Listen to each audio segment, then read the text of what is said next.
ஹரே கிருஷ்ணா. பரம் ஜெயதே ஸ்ரீ கிருஷ்ண சங்கீர்த்தனம். ஜெய் ஸ்ரீல குருதேவ். ஸ்ரீமத் பாகவதம் தசமஸ்கந்தம் 10வது ஸ்கந்தம்.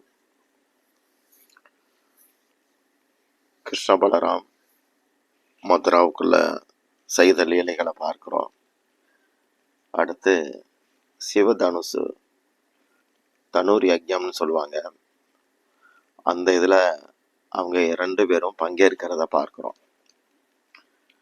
கிருஷ்ண பலராம் மேற்கொண்டு யஜ்ஞசாலை தனூர் யஜ்ஞம் நடக்கிற அந்த பூஜை நடக்கிற இடத்த நோக்கி நகர்றாங்க.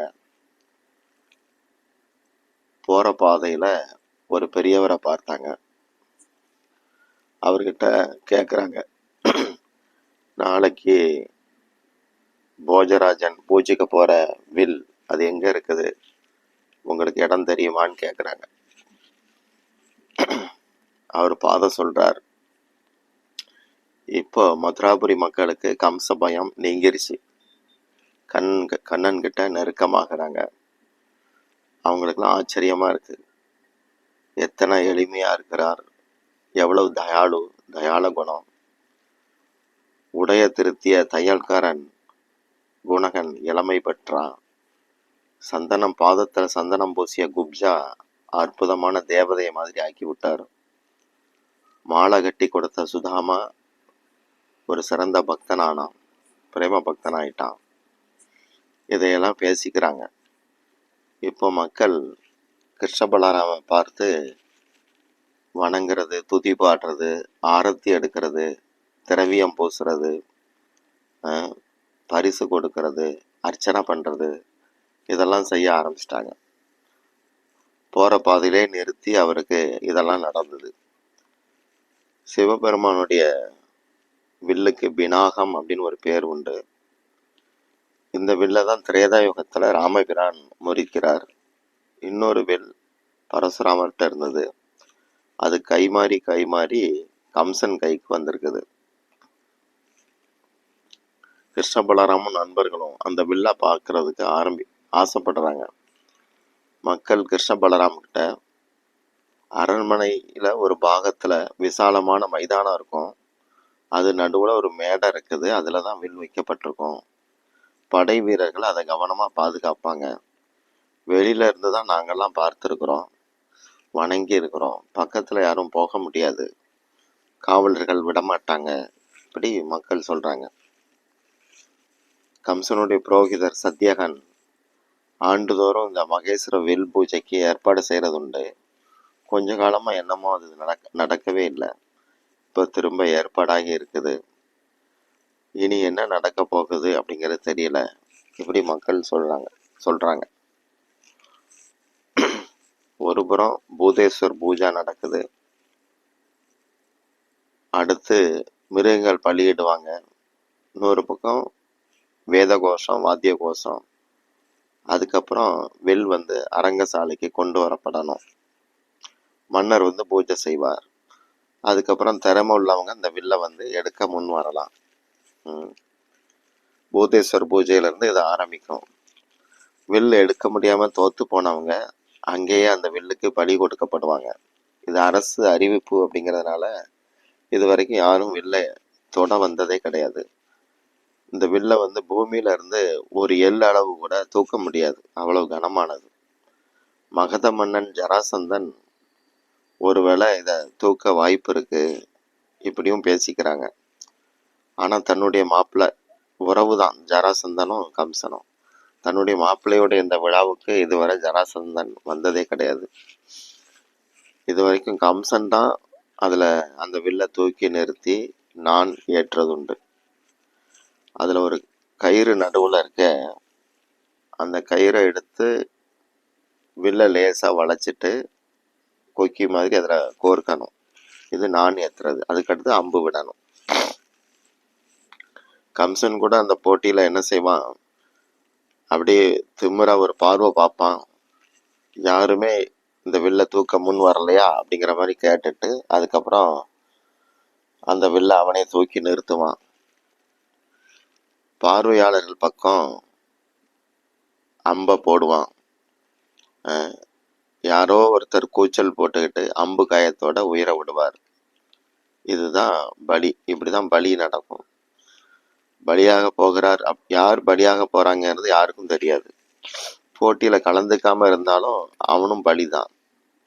வீட்டில் இருக்கக்கூடாது, தண்டனை உண்டு. கிருஷ்ண பலராம கொல்லும் நோக்கத்துல இந்த போட்டிக்கு அவன் ஏற்பாடு செய்திருந்தான். இதையும் ஒரு சிலர் புரிஞ்சுக்கிட்டு கண் கலங்குறாங்க. அவன் கம்சன் இருக்கானு சரியான கபடன், முரடன்.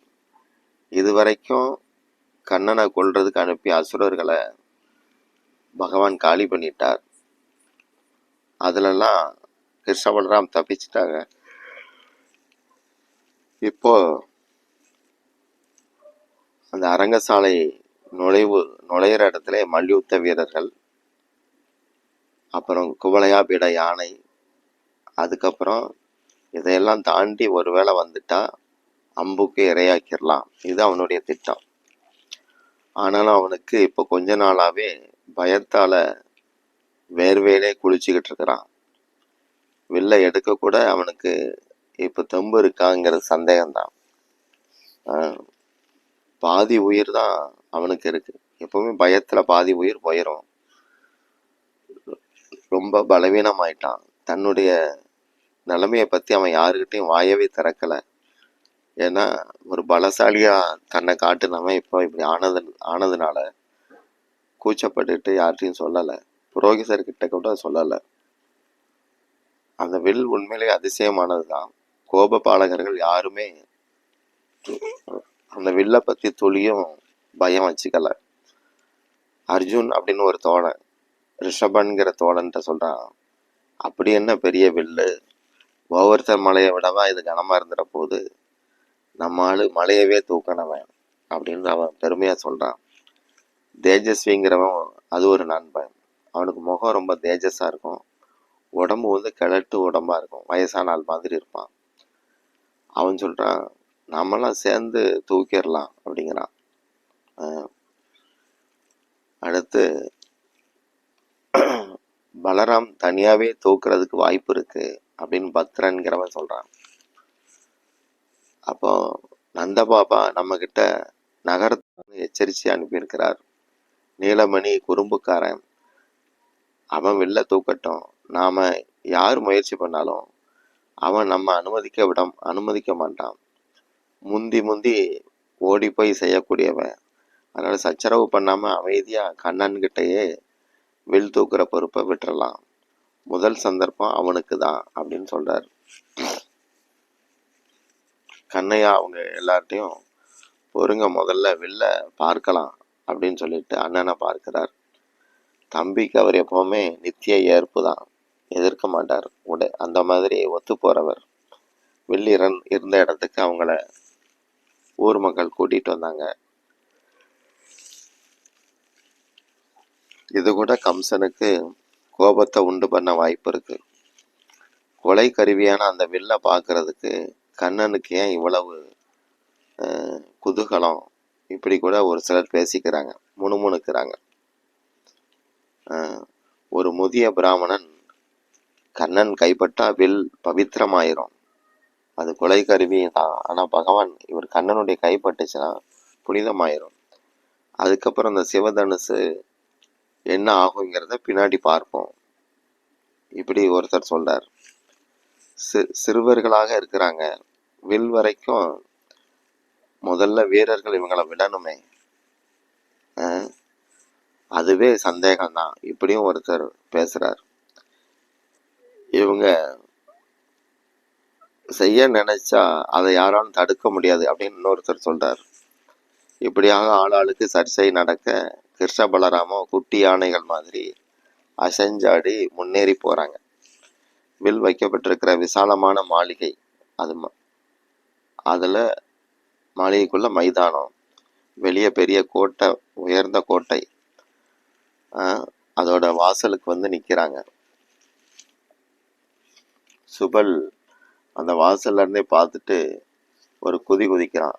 அதோ இருக்குது வில் அப்படின்னு சொல்லி கையை காட்டுறான். வானவில் மாதிரி பல வண்ணங்களோட இருக்க கற்பனை கெட்டாத பெரிய வில். மலர் குவியல் மத்தியில மாலை, சந்தனம், குங்கும அலங்காரத்தோட பூஜிக்கப்பட்டு இருந்தது. தோக் அப்படிங்கிறவன் கோவர்த்தனோட இது ஒன்றும் கனமா இருக்க வாய்ப்பு இல்லை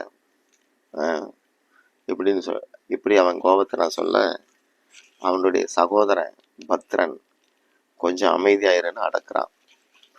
நகர மக்கள் வில்லுக்கு தூரத்துல இருந்தே அஞ்சலி செலுத்துறது வழக்கம்.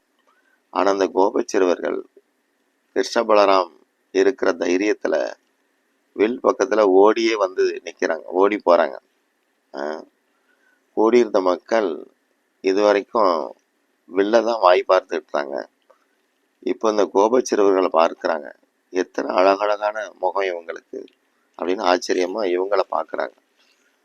காவலர்கள் எச்சரிக்கை ஆகிறதுக்கு முன்னாடி, தடுக்கிறதுக்கு முன்னாடி கிருஷ்ணர் அந்த வில் இருந்த மேடையில ஏறிட்டார்.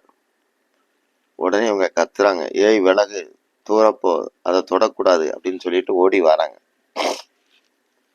அதற்குள்ள பகவான் கிருஷ்ணர் அந்த வேதிகை மேல ஏறிட்டு அந்த வில்ல மேடை மேல ஒரு முனைய கீழே நிற்க வச்சு அதை வளைக்கிறார்.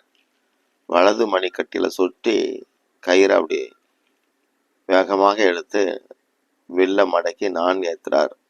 இடது கையால் அம்பை எடுத்து வச்சு அந்த அதை வந்து இழுக்கிறார். காவலர்கள் இதை தடுக்க ஓடி வந்தபடி இருக்கிறாங்க. பாதி மைதானத்தை கூட அவங்க தாண்டி வந்திருக்க மாட்டாங்க. அதுக்குள்ள வில் வந்து டமார்னு உடஞ்சிருச்சு. ஆயிரக்கணக்கான இடி ஒரே இடத்துல விழுந்த மாதிரி சப்தம். கம்சன் எங்கேயோ உட்கார்ந்துருக்கிறான். அவன் அரியணையில இருந்த கொடை வந்து அதிர்ச்சியில உடஞ்சி விழுது. பல பேருக்கு காது செவிடாயிருச்சு. மேல இருந்த பார்வையாளர்கள்லாம் தடுமாறி கீழே சரிஞ்சு விழுறாங்க. மதுராவில் இருந்த மாளிகைகள்ல பூமி அதிர்ச்சி மாதிரி ஒரு அசைவு ஏற்பட்டது. பசுக்கள் எல்லாம் அங்குமா பயத்துல ஓடுது. பறவைகள் மரங்கள்ல இருந்து பயந்து வானத்தை நோக்கி பறக்க ஆரம்பிச்சது. ஸ்ரீ கிருஷ்ணர் கையில இருந்த வில்லுடைய ஒரு துண்டை பார்த்துட்டு மேலைங்களையும் அப்படி சுத்தி சுத்தி பாக்குறாரு. அண்ணன் கிட்ட அதை காட்டி, இது ரொம்ப பழசு போல தெரியுது, சும்மா புகழ் பாடி இருக்கிறாங்க, அப்படி ஒன்றும் ரொம்ப உறுதியானது கிடையாது அப்படிங்கிற பாவனையில கண்ணனை பார்த்து ஜாட காட்டுறார். அந்த துண்டுகளை ரெண்டு பக்கமும் தூர போட்டார். வில் 2 துண்டா இருக்கு, தூர போடுறார். கோபர்கள் கூட்டம் பலமா கைதட்டுது. தங்கள் சகா வில்ல உடைச்சிட்டான் அப்படின்னு சொல்லி உற்சாகமா ஹரிநாமத்தை சொல்லி கோஷம் போடுறாங்க. மக்களும் அப்படியே அதிர்ச்சியில பார்த்துக்கிட்டு இருக்காங்க. இத்தனை பலமா, இவ்வளவு வீரமா, எப்படி இது நடந்தது இப்படின்னு சொல்லி அசந்து போய் பார்த்துட்டு இருக்காங்க. இனி கம்சன் கதி என்ன, என்ன நடக்க போகுது, அவன் வந்து என்ன பண்ண போறான், இப்படியெல்லாம் ஒரு குழப்பத்துல இருக்காங்க. வில் உடைஞ்சதால காவலர்களுக்கு ரத்தம் உறைஞ்சு போச்சு. எவ்வளவு பெரிய விஷயத்த இப்படி பண்ணிட்டாங்களே, மன்னர் நம்மள என்ன செய்வாரோ தெரியலையே அப்படின்னு பயந்துகிட்டு முழிக்கிறாங்க. அவங்க முகமெல்லாம் வெளியேறி போயிருச்சு. இதுக்கிட்டே ஒரு காவலர் கூட்டம், பிடிங்க அவங்கள ஓட விடாதீங்க, ஒரு பையன் கூட தப்பக்கூடாது, மன்னர் உத்தரவு, அவர்கிட்ட கொண்டுட்டு போவோம் அப்படின்னு சொல்லி கத்திட்டு ஓடி வராங்க. பலராமுக்கு கண் செவந்து போச்சு அதை பார்த்து. வாங்க வாங்க, இதைத்தான் எதிர்பார்க்கிறோம், என் தம்பியை பிடிக்க போறீங்களா அப்படின்னு சொல்லி மேடையிலேருந்து எம்பி குதிச்சார். ஒரு குதிச்சு அந்த வில்லோடைய ஒரு துண்டை எடுத்தார். அது பெரிய கலப்பை மாதிரி பெருசா இருக்கு. ஏற்கனவே அவர் கலப்பை பிடிச்சவர் தானே பலராம். இன்னொரு துண்டை தம்பிகிட்ட கொடுத்தார். கோபச்சிறுவர்கள் ஆளாளுக்கு கம்ப கையில எடுத்தாங்க. கிருஷ்ணர் அவங்க கிட்ட, நில்லுங்க, இவங்கெல்லாம் சாதாரண ஆட்கள் இல்லை, அரக்கர்கள் கூட்டம் அப்படின்னு சொல்ல, பலராமனும் கஞ்சாடையால அமைதியா இருங்கன்னு தடுக்கிறார். ராமும் ஷியாமும் முதல் முறையா ஆயுதம் ஏந்திரத கோபச்சிறுவர்கள் பார்க்குறாங்க. பெரிய பெரிய வில் துண்டுகள் அப்படிங்கிறதுனால அதை 2 பேரும் ஆளுக்கு ஒன்றா கையில பிடிச்சிக்கிட்டு சுழண்டு பரசி எடுத்துட்டாங்க. அத்தனை அரக்கர்களையும் தொடச்சி எடுத்துட்டாங்க. அவங்க உடல்கள் மாமிச துண்டுகளாக சிதறுது. யம தண்டத்தை விட இந்த வில் துண்டு வேகமா சுழலுது. வில் உடஞ்ச சப்தத்தை கேட்டு என்ன ஆச்சு அப்படின்னு சொல்லி ஒரு குதி குதிச்சான் கம்சன். அப்போ அந்த அதிர்ச்சியில கம்சனுடைய முகரம் கீழே விழுந்துருச்சு. தன்னுடைய கதாயுதத்தை கையில எடுக்கிறான். ஒரு காவலாளி உடஞ்ச மண்டையோட இரத்தக்கரையோட ஓடி வந்து எப்படியோ தப்பிச்சு வந்தேன் அப்படின்னு சொல்லி கம்சன் காலில் வந்து விழுறான்.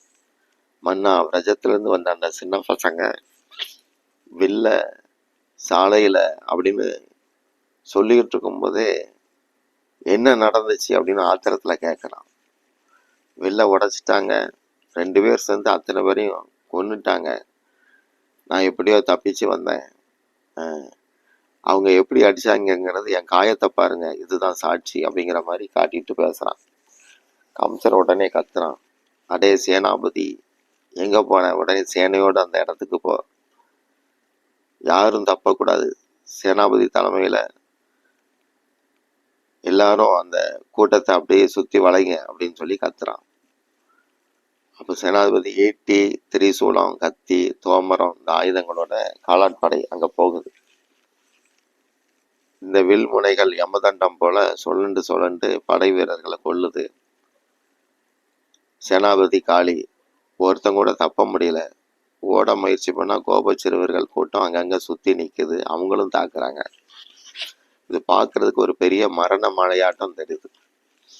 மழை தான் பெய்யுது, ஆனா மரண மழை.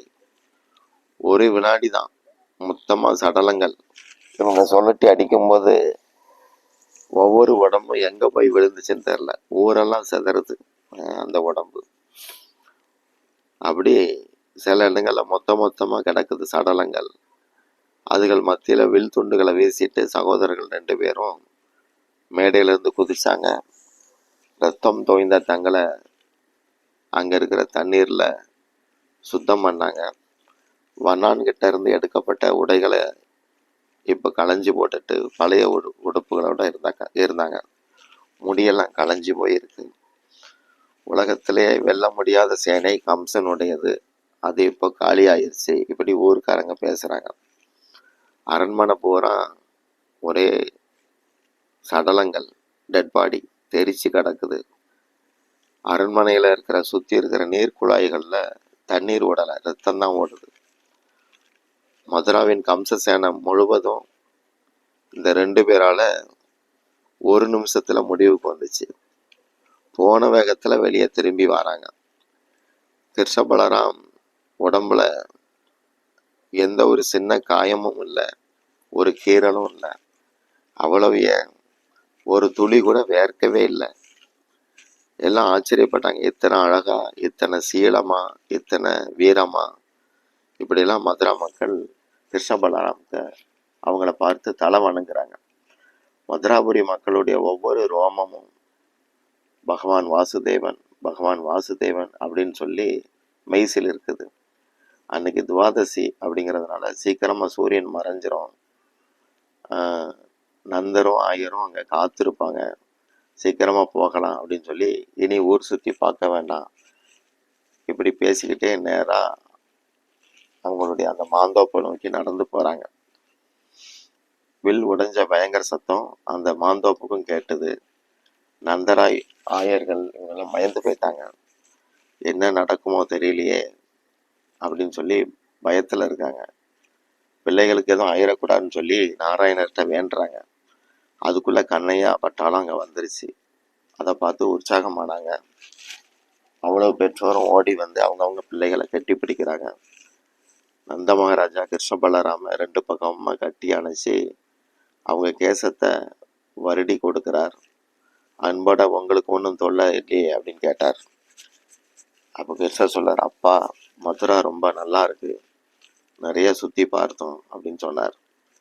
குழந்தைங்களாம் பசியோட இருப்பாங்கங்கிறத அவர் புரிஞ்சுக்கிட்டார். நந்தராஜா கன்யாவை பேச விட்டா பேசிக்கிட்டே இருப்பான், அப்புறம் சாப்பிட மறந்து போயிடும்னு நினைச்ச நந்த மகாராஜ், சரி எல்லாரும் முதல்ல சாப்பிட உட்காருங்க அப்படின்னு சொல்லி பரிமாற ஏற்பாடு செய்தார். கண்ணையா பட்டாலும் எல்லாம் மொத்தமாக உட்காந்து சாப்பிட்டாங்க. அப்புறம் அந்த பட்டாளம் அப்படி தூங்க ஆரம்பிச்சிருச்சு.